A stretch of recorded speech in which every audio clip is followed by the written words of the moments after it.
My wife does not screw caps on all the way. Oh, and one night I picked up the salad dressing. I was like,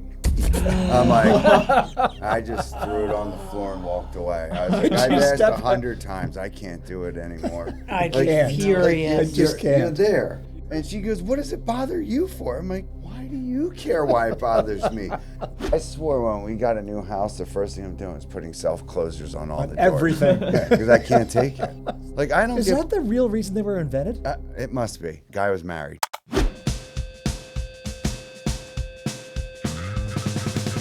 Hi, I'm Denise Sabia, and together with Mike Bowman, we're your hosts for Renovation Radio. Mike and I are passionate about helping people create the home of their dreams. So if you're thinking about remodeling your home, or if you're just looking for some inspiration, be sure to tune in to Renovation Radio. We're here to help you make your dream home a reality.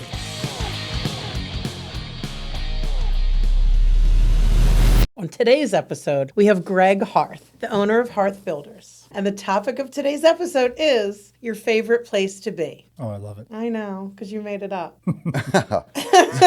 I'm in a room with two major Ds. I know. So if you don't hear Mike for the rest of the show. Well, I'm DI, so I'm just outside the edge. I'm a DI. What did you think? I was full-blown D? Yes, I've known you for long enough. I'm going to write that down as another topic. And Greg, what are you? Are you not a full-blown D? I'm a DI. I started as an ID 20 years ago, and apparently your DISC profile can change. By the way, we're talking about DISC. DISC is a personality profile. You may have read into that D as something else. It is also that. Like, sometimes I am a jerk. No, you're not.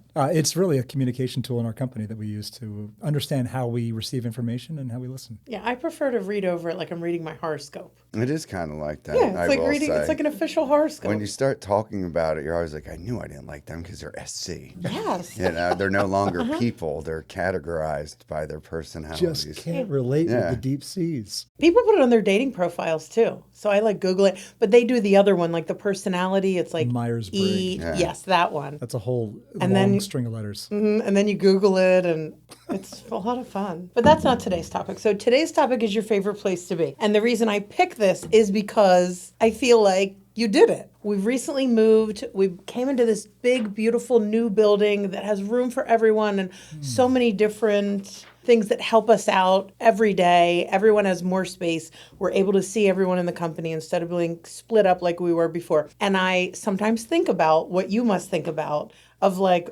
wow. I make fun of you because there's 2 H's on the building, but that's amazing. I think it's a huge accomplishment. And I'd be like, shit, yeah, like, look at this. Like, there's like 85, 90. It is a total ego boost. And I think it's rightly so. Like, I'd be like, look at what the hell I just did if it was me personally. It's interesting. I think, first of all, I pinch myself sometimes. I find myself standing in the middle of the space and just observing, just watching the people in the company interact with each other, almost as if I'm a fly on the wall. I think that too. Like when I sent you that, we were all having lunch outside. Yes. And I just said, look what you created. Yeah, organic happenings, people talking in the hallway, all the stuff that creates the culture of the company, small bits of communication, accessibility for our production team. And then, slowly but surely, we get to the point where we're taking over the whole lower level. I guess it was about 12 or 13 years ago, we had a flood. We actually had 2 back-to-back storms and the lower level floods. So it was late summer. We come in after the flood, and it's just a mess. Everything is upside down. There's mud caked on the floor. There's a video of it, actually, I think, online. And I walk in, there's paper stuck everywhere, snapping turtles in there. Like we literally, Willow Creek overflooded, right? So we've got live things moving around. And the first thing I noticed was, gosh, there was literally checks stuck to the wall, and I start peeling them off. I'm like, get a cookie tray. We're going to bake these things. We're going to dry them all out. Right? 2 weeks of revenue sitting there. Wow. So we start panicking though, right? We're late August. The fall crush is our busiest season of the year. And so we're gearing up for the fall work that's imminent. I start looking around, and everything that's on the market in Springhouse was expensive. So Dad's making a deposit one day at Key Bank, and he's talking to Rick, the manager there. And Rick goes, I may have the perfect space for you. Dad goes, really? So they walk down the asphalt drive around to the drive-through where our last office was, and they walk in. Rick goes, this was our wealth management team, but First Niagara had just taken us over. And he said, about 6 months ago, the First Niagara brass from New York came in here, and this place looked like a bachelor house. There was putting greens down the middle. There was TVs in every corner with Comcast and ESPN playing. Like right? like a lounge of a country club. 100%. And this thing just smelled like guys in sweat and adrenaline. And they said, you guys, this is wealth management. This is not how you do this. You're all out. And so First Niagara basically shoved all these people back out of the street into small offices again. And so Dad looks around. He goes, gosh, it's a lot of space. And Rick goes, yeah, but I bet you the bank will do something to work with you. So Dad works out a miraculous lease. And I remember walking Jeremy through the office and Stephen, and I said, now listen, nobody get used to your own private offices. We work out of cubicles, right? That's what we do. And we're not going to each have private offices. And boom, 2 years later, we just swelled. And it wasn't long, about 3 years or 4 years, that I said, gosh, we need more space. So we looked at moving at the time, and again, we came back to the same space. It was working for us, and we added a conference room in the back, the 3 design studios. We took one of the David's production office, put up some money in the building, and we stayed there. And now we have our production team working remotely, and we quickly realized that we outgrew that structure. And we took over the Harth under bank, I think Tom Batman. Which I just found out about that when we were moving. I always same. thought it meant production hub, like it's the hub of all the action, not I didn't Harth know why under it was bank. called Hub.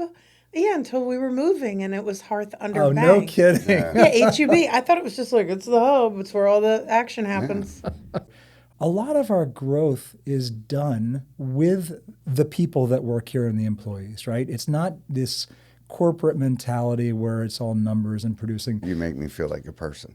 Yeah. Like you want me here. Not only do we want you, we want engaged people. Yeah. And I think we've heard this testament, Mike, multiple times where a lot of our employees feel better here than they are at home. Personally told you a couple of weeks ago that tragedy that struck my wife's family. I felt comfortable coming here because I wasn't surrounded by all that. And it was a place that I can go to and not be surrounded by all the action that was going on at home. And I felt comfortable there. And I told you, that's the better creation than the building. Anybody can build a building. Exactly. Not anyone can build a building that houses people, that creates a company that someone can want to go to find some solace in their life. That's the amazing. Your favorite place to be doesn't mean it's the fanciest, most expensive, biggest, Definitely most not. luxurious. No. Like your favorite place to be could just be like a certain chair in the corner of your house or... It's energy. It's the atmosphere. It's a culture that we create. It's the energy of the building. And the people around us. And we have a warm, safe, inviting place where you can speak your mind, you can participate. And that's what we look for in all of our people. Yeah, I agree. I've never worked anywhere like this, where the culture is, there's a lot of independence. Mm-hmm.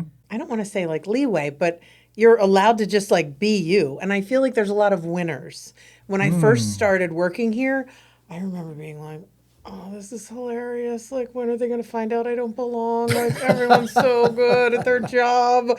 And you were telling me, everyone's so nice because Mike and I started. I thought after the first 2 paychecks, you were going to start withdrawing money from it because I sucked into it. Yeah, I remember telling Mike, like, oh my God, like, everyone's so good at their job.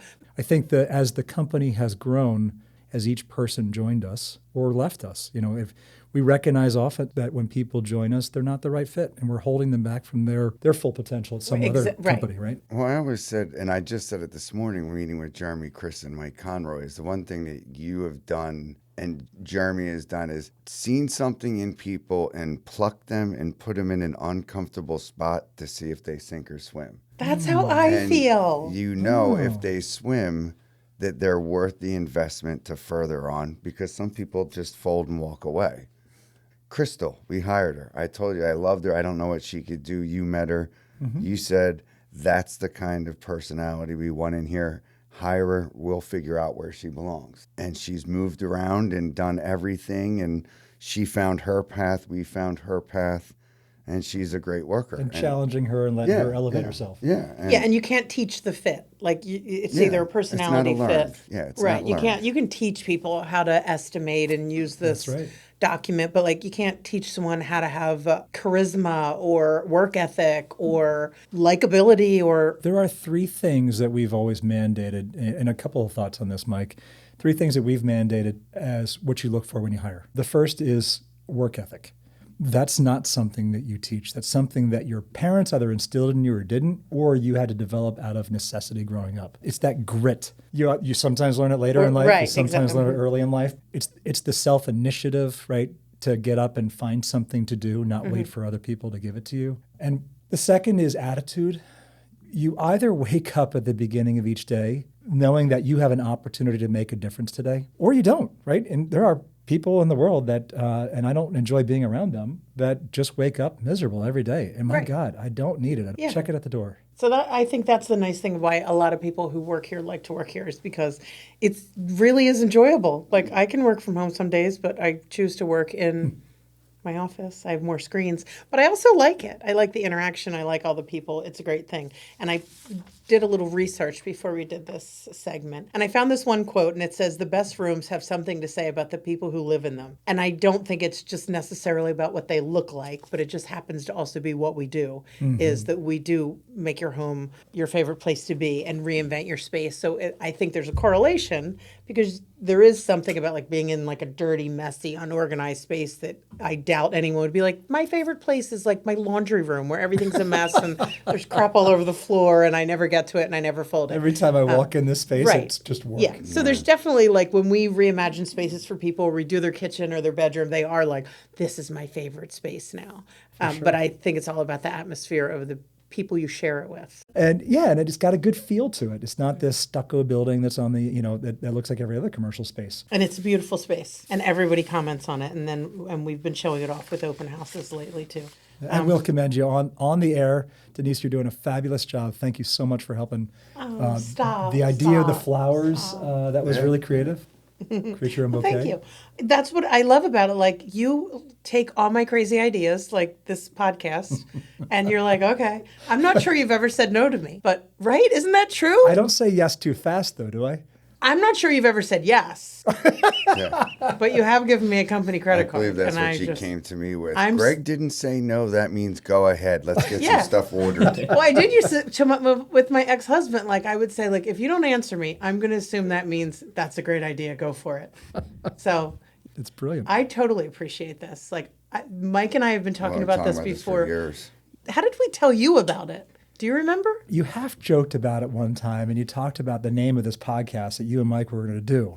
I was like, wait a minute, we never even talked about a podcast. Why does that have a name already?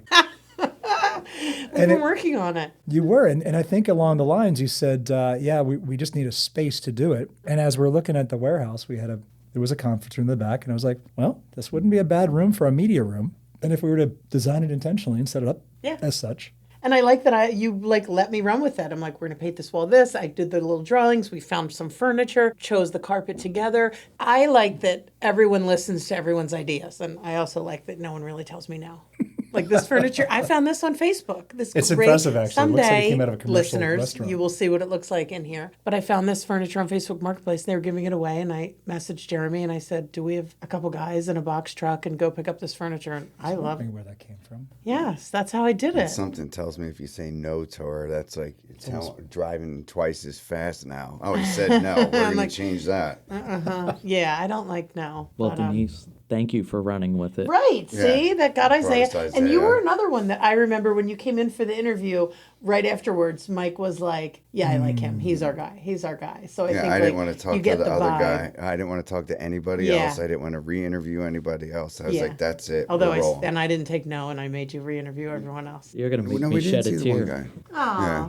It's supposed to be a part-time position. That's what I- you came to me and said, I just want to spend 16 hours a week on a guy. I said, okay, It was let's a get that. month. It was 16 a month. And then here's Isaiah with like a 401k. Well, it and worked out because basically a company it car. just so happens we needed Frank to talk to him in the interview to make sure like they were on the same page with Right. the electronics. And then it's like, Yeah. wait, oh, you do IT? Yeah. Oh, well, you work? You want to work? We were We'll just talk going to with you. the vibe of the Yeah. human. We're like, oh no, he said he can do stuff. I can't thank you guys enough. It's not us, it's you. You sold us. I mean, of course, the self-responsibility part, but I had been waiting for an opportunity, and you guys gave me one. I can't express it enough here, but it has legitimately I have changed my goosebumps. life forever. Greg, your I three agree. biggest cheerleaders are in this room. I know, I agree. And I remember thinking that. I was like, this kid is like set for life. Like, you could work here for 40 more years. I wish. Isaiah, it's great to hear you say that. This was my foot in, and it was it. all I needed. And you never thought it was going to come through a construction company, did you? Right, of all things. I mean, I can't say thank you enough. To the culture here, to vouch for what you guys were saying. From my very first conversation with Mandy, I knew I think something we was have different. It is different. I've heard Greg's that head said. swelling even more as we sit here. I know. They're putting up a third H as we speak. That defines success. How many H's do you have on your building? Yeah. It is something to be said about the culture of hiring that we do too. And I just spoke at the Pro conference in Philly, the Pinnacle conference, if you recall this, Denise, the Pro Remodeler Yeah. put on, and talking about growth. One of the questions in growth is, do you wait to sell the job before you hire the individual, or do you hire the individual when they become available and then sell the capabilities? Chicken or the egg? 100%. And for a lot of people, I think as business owners, you lean towards a more conservative approach of, gosh, if I could just sell that next job, I could hire the person, right? And I think we've been fortunate that Dad's given me early on the latitude to do so. But we've also, when people have come to us and found us, we've found a space for them. And oftentimes they grow into other niches, much like yourself, Denise, where you came to us as a design build consultant with personal experience in home ownership, not 100% selling and No experience and in guidance, sales. or does what a Right. design build process looks Right. like. No. And now you're Just had a big smile and needed a paycheck. But quite honestly, you're excelling now, right? And you're servicing your clients, and you have clients that are calling you back for second and third, fourth projects. And now you're also sitting here doing a podcast, right? And we're talking about social coordinator as a possible title. And I think that hiring process directly translates to a family kind of aura in the office. When you're hiring people, looking to bring out the best of them more than looking for people who have already found the best in themselves. I mean, for me, I realized I'm a lot more capable of a lot of things after being here and just having the perspective broken down and getting if a fresh given the one. opportunity to do so. Absolutely. And Yeah, it gives feeling- you the confidence to Yeah. do what you have a passion to do. for the first time in my life, except for maybe school, like I have employers and people above me who believe in me. Yes. Yeah, that's a good way it's- to put it. It was so alien to me before this place. That's good. And you're very lucky that it happened at your age of 22 or Like My Denise mom- said, gosh, if she was only 30, could have found If I was in my 30s, My mom tells me every day, that's so nice. So when we hire, we've taken the approach of leaning in and listening when people come to us, and you find those little intangibles. Crystal is an example, and there's lots of those examples in our company. And you just say, wait a minute, maybe I can create a space for this person and to see what they can do. Give them a little bit of a runway. Yeah, and I you don't want like to say see- let them prove themselves. That's not the mantra, but Well, it's kind of like when you hear those stories of supermodels, like Naomi Campbell's like, I was in the mall when I was 12 years old, and somebody was like, I'm a scout or whatever they're called from New York, and it's like you were found in the mall, and then now you're like the supermodel of the world or whatever. Like just someone sees something in you, and I think it's very serendipitous and it's nice, and I think you're very lucky that you've come across so many people that fit the mold. yeah, I think it's, I like the sports analogy perhaps, and Mike can relate to this. It's like the team that develops their own draft picks as opposed to going out on the street and hiring the free agent. The free agent who comes with all the experience and all the mental that goes with that sometimes brings a lot of baggage too. It can't be undone. I'd rather see the opportunities given to somebody who can grow into it, and we can kind of mold and teach and guide. And that doesn't necessarily mean youth. It's not necessarily Right. like the young Yeah, person. I'm like the oldest person here. Well, you might be true. Am I older than you? You're not counting. Sometimes, so Chris Lux and Mike Bowman will make me tear up sometimes when I get texts from them, like Mother's Day, and if there's something going on. And Mike and I were friends before we got here. Chris and I obviously just met here. But Chris sent me something recently, and it's just nice when there's a human component to it. And I'm like, Chris, you're going to make me cry. And it's just nice. And he said something like, I'm so glad I found you. And I was like, I'm so glad you found me too. This is the greatest thing that ever happened to me. Which helped me create, I have a favorite place to be, which is down the shore. And I would have never had that if I didn't have this job now. So my favorite place to be is my double wide trailer. And I gutted the whole thing, and it's beautiful. And it's not because it's beautiful inside of that it's my favorite place, but it is like a retreat.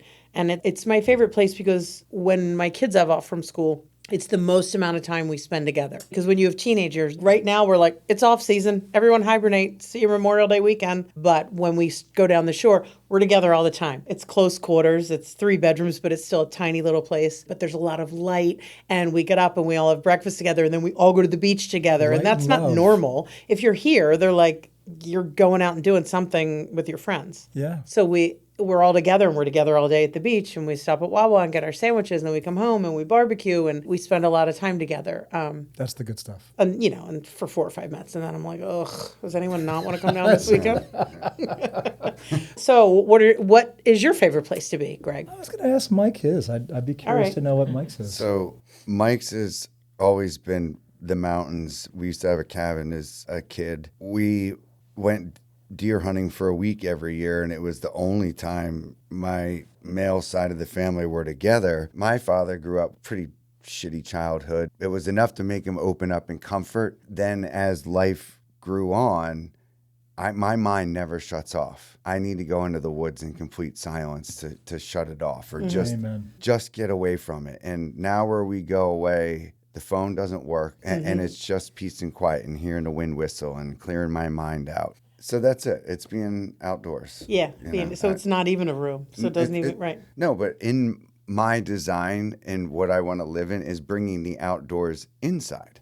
So it kind of works in a reverse manner and picking colors or finishes or. It's all the atmosphere that you feel when you're sitting in it. Yeah. Mike, Or- could I ask where you go up in the mountains for camping? For the first half is Sullivan County, right Okay. outside of World's End State Park, and now it's Bradford County. I go up to. I was actually just at Cherry Springs this past weekend up there watching Seeing the lights. seeing the meteor shower. That's right.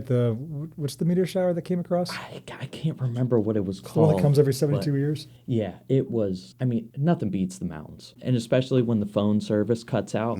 That's when you know you're in the right place. Yeah. That's a good way to put it. For all right, me, it Greg, was you're next. After college, I headed west. I was going to go to the Northern California, like Humboldt area, and ran out of money after 3.5 months on the road with my buddy and our 2 dogs. So we ran out of gas in Fountain, Colorado, and we end up staying the summer. We get part-time jobs. We're renting or sub-renting from some Colorado college chicks. And once you're in the mountains, man, in Colorado, and the accessibility to the mountains, I mean, you're talking to, you guys have to drive an hour and a half to get there, right? To Jim Thorpe or wherever. In Colorado, it's 20 minutes up the hill, and you're just in the woods. The only thing they needed was a beach. They could have slid the ocean right up and gotten Some rid of water. Kansas and filled it in with some water. Yeah, I do want to add to mine like water. I like to be near water. If I were to truly answer your question, where is my favorite place? On my mat in yoga. So for 20 years in Colorado, I found yoga. At the time, I was late 20s. Somebody said, hey, instead of getting cable for your place, why don't you just get a membership to a gym or a yoga studio that just opened up? And I was like, yoga? And they're like, yeah, give it a shot. It's kind of hard. And I was like, whatever. I tried, and it kicked my ass. But I realized there was some hot girls there. And so I started going to tight yoga clothes. oh my God. And then for a couple of months, and I started forgetting about the girls, and I started going for myself because I was losing weight and I was getting fit, doing inversions and other stuff. And I was like, wow, this is actually pretty good, right? So for 20 years now, I've been practicing yoga a couple times a week, and I'm very thankful to Misty that she can afford me those windows of time. But for me, that's my opportunity to reset. I would say that is my favorite place. I mean, you need that little time away to really appreciate that time at home because you know how fast-paced we are, and they'll be the unfortunate recipients of the attitude they don't deserve. It's important. It allows you to reset and then be your best self at home in front of the people you truly love. Well, that reminds me of during one of my 74 interviews, I had to get this job over a 8-month period. I don't know what I was saying, but then you said to me, have you ever tried yoga? Where does that question Which go? I was like, oh, he was probably like, this chick is out of her mind. You need to calm down and do some Giving me yoga. anxiety. But you don't remember it, do you? I don't, but I'm pretty sure I know why I might ask it. You were probably like, Chris, what is with this chick? She is too hyper. She needs some yoga. High strung. I tried it once in the Dominican Republic on the beach. It lasted 5 minutes before I was down there for a wedding, so it was me and the groom and the bride. The bride told us to get the hell out of here because we couldn't stop laughing. Because you were fooling around. People were farting, and that was it. People started farting, and we couldn't stop laughing, and she's like, you guys got to go. That was the once and only time. That's funny. Oh my. Isaiah, where's your favorite place to be? I don't mean to copy Mike, but it's a similar story. We went on hunting trips growing up, all the guys in the family. The woods have always just, I mean, one of my favorite parts is just the drive up to the mountains. When you're totally on both sides, you're in the middle of a valley and you don't see anything but green or fall colors like it is right now. But there's something special about the mountains for me, especially northern PA.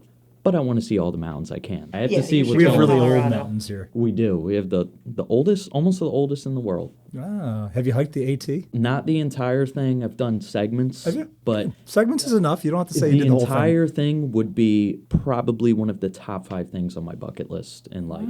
It is First thing I want to do after retiring. absolutely. It's. I mean, it costs money. Where would you start? I would go down to Georgia. I'd start. You go north. Yeah, I would go north. Start bottom. Yeah. Is that the consensus? Would most people go north? I think now there's a lot of people going the opposite direction. I would go from north to south and do it into the fall, right? So because your weather would get warmer as you go. Yeah, later in the it's year? kind of like that. Really drop Be me cool off of at it. either end. You know what I mean? Like, I've hiked a lot of it in a lot of different states and sections.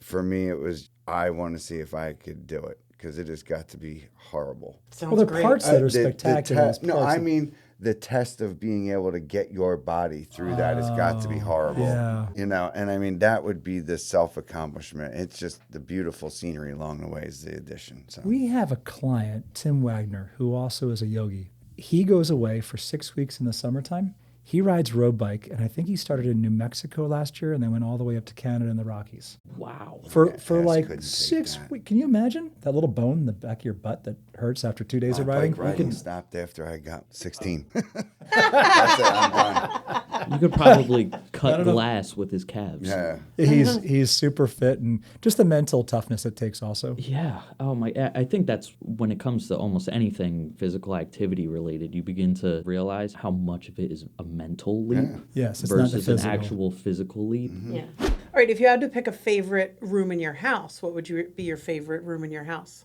We have a room behind our family room, next to the dining room and the family room. We have a nice circular flow in our house that has a piano and a guitar. Do you play? I do. You do? Yeah, both. What? Yeah, I've been trying to learn guitar for a very long time. I would tell you that I'm still learning guitar, like chords, but I pick Well, it up. did you know I took piano lessons this summer. We could start a band. Oh my God, better the hide your Harth, credit the Harth card. that. I'm gonna get a piano for the lobby. We Get out! yeah. So my girl in the COVID, my girls wanted to play. We couldn't go anywhere, so we found an old Baldwin piano from Vermont. I'm bringing in my keyboard. That's awesome. So- I just learned for like party tricks. I knew the beginning of You're So Vain. You're so vain. Is that and, is that your go-to? The Prelude to an Angry Young Man. Like, does anyone here at work know you play an instrument? Great question. Man, I this got a is- history of music. Oh, I'm gonna make a note of this. I played This is- trombone. I played. What? Yeah, I was captain of the drum line in Wissahickon band. What? He was a band Drum geek. set for a period. Oh my God. At some This point, is- sophomore year, I think I had to switch to lacrosse just to like recover my So you can get a manliness. girl. I'm gonna make this a superlative at the Christmas party. Mm-hmm. Most likely to. Pick up an instrument and play it. Oh, this I is don't know. You fun. might be in competition with Frank. That's true. Frank can legitimately play. I though. have Like, another he still superlative practices a already lot. made for Frank. All right, what's your favorite room in your house? The bathroom where there's peace and quiet. Yeah, You are like a woman. That's where every mom hides. yeah. Honestly, I like laying in the bed, and it's the comfort and the warmth, and not necessarily because of the bed or the blankets, but that I like that. You know, Yeah. it's nice to lay down That's a in good there and calm your body down enough to be like, all right, I'm home. Mm-hmm. I don't care where you've been all over the world. When you got back from your trip, tell me how great was it to get in your my own own damn bed. bed. It was great. That's funny. Isaiah, what's your favorite room? I have turned in our mudroom kind of without permission from my mom into a personal studio for my music awesome. and engineering. So that is, it Oh, I feels like love my that. bed almost, aside from my bed. My bed is a close second. Isn't that this way your parents come in and out of the house? Well, Used to be. Are they sort He's sealed off the door. if I'm being completely honest, my mom had no issue with it because the mudroom was a disaster beforehand, so you cleaned and it up. now it is totally presentable and a great site. As soon as you walk in, it's a clean studio, lights. So that's in a way, nice. I did her a favor, but also kind of took away some of her space. Great way to repurpose. Yeah, I like my favorite room is my bedroom. Also, there is nothing I like better than just going to bed. I love it. I was telling Camille that the other day. Do you know my name on Netflix? You know, on Netflix you could put. Yeah. Mine is I'm going to bed. The kids put it. It's like I'm going to bed. I am worn out. It is a lot going When on. did 9 become the new midnight? Right, 9. 7:30, I'm like, good night, everyone. Turn on all the lights and open all the kitchen cabinets. Because when I come down in the That's morning, what it that's looks what like? it looks like. All the lights are on, cabinets are open. But I do have a nice bed, and I How do is like that the whole possible sheet that all the things and- doors don't close themselves? Like I come down and I have my wife Misty is notorious for this. I go to the master bathroom or which is called primary bathroom now, or the kitchen, and I know that she's been there It's because another episode. 40% of the doors are wide open. Really? It's usually a man thing. Drives me crazy. Yes. Kim does the same thing. She's like, relax. I'm like, No, I you got can't. OCD and I got mine. Yes. Take the little more effort to go. Right. The rollouts are still extended. I don't get it. It is like there was a struggle. They were looking for something. Yeah. You've been What robbed. did they not find? Yes. Stopping the microwave before your time's up so if things are My blinking. wife does Yes. not screw caps on all the way. Oh my And one night I God. picked up the salad dressing. I was like, I just threw it on the floor and walked away. I was like, I've asked 100 times. I can't do it anymore. I'd Like, be can't. furious. You just You're can't. there. The drive and completion she has, and I'm like, you can't close the door one more I would half think that would inch. really Like, bother Kim. It's right there. And she goes, what does it bother you for? I'm like, why do you care why it bothers me? I swore when we got a new house, the first thing I'm doing is putting self-closers on all the doors. Everything. Because I can't take it. Like, I don't Is get... that the real reason they were invented? It must be. Guy was married. Like, I don't Somebody know what goes, else to say. we should sell this. We think there's a market for it. Yeah. You got a wife, you want the self-closers. Well, I looked up a poll, and if you want to know what the world thinks, their favorite room is 33% of the people polled said their kitchen. That makes sense. That's where you spend the majority of your time. And if you have a new kitchen, because my kitchen is not my favorite place to be, and I don't Well, mind that's why it's the hardest room to renovate. Right. Because you don't know how much you're in it as the center of activity. 24% said the living room, the family room, or den. So that's kind of like Greg's answers. The next is bedroom. And then the next one is outdoor, which totally would have been one of my answers. An outdoor room, such as a porch. A hobby room. So I would say yours is a hobby room or a workshop. And then a garage and a... Nobody said mudroom? Nobody said mudroom. Like a legit mudrooms, Denise, are our #1 request. Right. Well, we're going to Across poll the those. board. We should poll our clients. Say, what's your favorite room? What's your idea. favorite One place of to my be? favorite And then we'll update this podcast Mud with the rooms answers. is when we started going up to Vermont and they had the cold room, you know, like you walk in and you had the double door because you had to take all your snow gear off and then Mm-hmm. Yeah. you entered another door. Like, I always love that section. As the outdoor guy. Yeah, the Yeah. outdoor guy. You You're come half and sit outdoor. down and you like take all your stuff You're and outside put it with a on roof. You and undo you know the you're ducks. like 2 more inches away into heaven or whatever. so Yeah. You're not sweating while you take your stuff Right, off because yeah. you got long johns underneath. Yeah. 'Cause And you're it's untying okay your to shoes. trash that room up. You Yes. know what I mean? That's the point. You can bring of the it. leaves in Yeah. for the water. But now they'll have like heated floors and everything else. I have unfortunately taken away that luxury from my family. Well, that was really fun. I enjoyed it. Greg, did you like your first podcast? I was pleasantly surprised, Denise. It's pretty good, isn't it? Yes. We kind of know what We've we're had- talking about. It's a shame we had some really good and funny ones. We might that still be didn't able to reach- salvage them. We'll say. Isaiah's Like, going to listen to Sarah them and was see. hilarious. Uh-huh. Rodney and his wife and Cordell came in one night, and it was honestly one of the best ones we did. It was a really good one. We might be able to salvage them. I'd love to hear that. We have a good one with Jen Nagel that we Yeah. recorded just like 2 weeks ago. It is complete. And then we have a lot of good ones coming up and a lot of fun topics. So hopefully it'll be fun and it'll continue and somebody will listen to it besides Kim and Misty. Well, I hope you invite me back. We'll be sure to have a little bit more fun next time. I'm trying to keep it above the board for right Yeah, now. no, we're good. We're good. No, once we get the name I like, I'll invite you back. Thanks for listening to another episode of Renovation Radio. I hope you learned something new and that you're feeling inspired to start your next remodeling project. If you have any questions, please feel free to contact Harth Builders. We're always here to help. And don't forget to subscribe to the show so you don't miss any future episodes. We've got some great topics coming up in the next few weeks we don't want you to miss.